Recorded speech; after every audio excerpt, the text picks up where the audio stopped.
aniga maanta leeba ogaado inaan isaaq ah nin isaaq inaa ah maanta leeba ogaado sababta ku ogaadana waxay tahay qof dhan oo ii imaado oo hadal iyo hal mar leenahay boowe hal mar dhahay marka waa dareem ana marka hore say shakinay inaan reer Soomaaliland kaliya waxa gumnaysan waa Xasan Sheekh walaal oo اعتراف nasiya dan si weysadna bursi iskarbeel اعتراف kusmaysanina اعتراف nasiya aniga mar hore waa isaga shaki inaan isaaq ahay aabahay isaaq ahbo wili waxay la ilmaadeer isku dhab yihiin magaciisi adeerkay waa iluu magaciisi asna Muusabix waa iluu Muusabix adeerkay waa madaxweynihii hore marka aniga nin isaaq ahay alayga warhaayo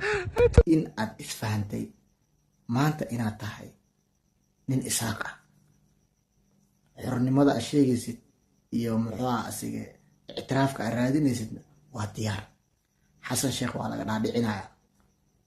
marka adiga niyadaada khayr u sheeg wax walwal ah niyadaada ka bixi saad ugu faraxsan tahay inaad اعتراف heshid adigoo isaaq ah anagoo yaa dhalinyarada Soomaaliyeed aad iyo aad ayaan ugu faraxsanahay inaad heshid اعتراف adigoo isaaq ah sida sheegtay anaga ma sheegin marka hadaad jeceshahay inaad اعتراف heshid adigoo isaaq ah Soomaalida oo dhan way ku raacsan tahay way ku faraxsan tahay hadalkaas aad tiri wax walwal ah ha ka qabin Xasan Sheekhna sidaan hore kugu sheegay waa laga dhaadhicinayaa waa la sheekaysaa waa loo sheegayaa in aad rabtid اعتراف adiga oo ah muxuu asiga isaaq daawade sidaad u aragtaa ninkan isaaq ah oo اعتراف raadinaya commentiga namba muhiim ah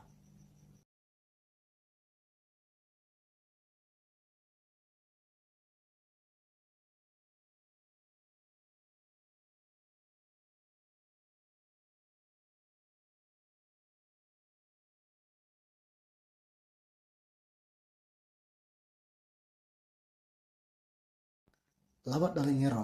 oo saaxiibo ah ayaa waxa dhibay oday labadii saaxiibo way baxeen waxay aadeen arooskii ka cayaareen arooskii markuu dhamaaday ciyaartiin dhamaatay ayaa odaygii wuxuu qabtay labadii saaxiibada ahaa mid kamid ah ayuu wuxuu ku yiri haye maanta arooska imaaday seeway oo kale yaa عادي waa baasha ale wuxuu ku dhahay adaa ku xig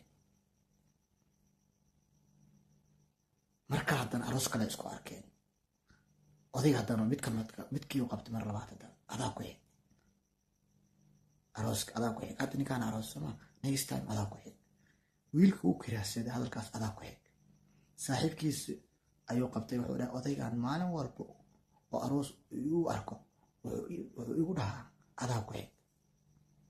saasmi aha labadii saaxiib way fikireen wuxuu ku dhahay adaygan mar walba aad ku aragtid adigana meel tacsiya ah waxaad ku dhahdaa adaa ku xig dhimashada marka isaga ka deynaaye adaa ku xig arooska oo kale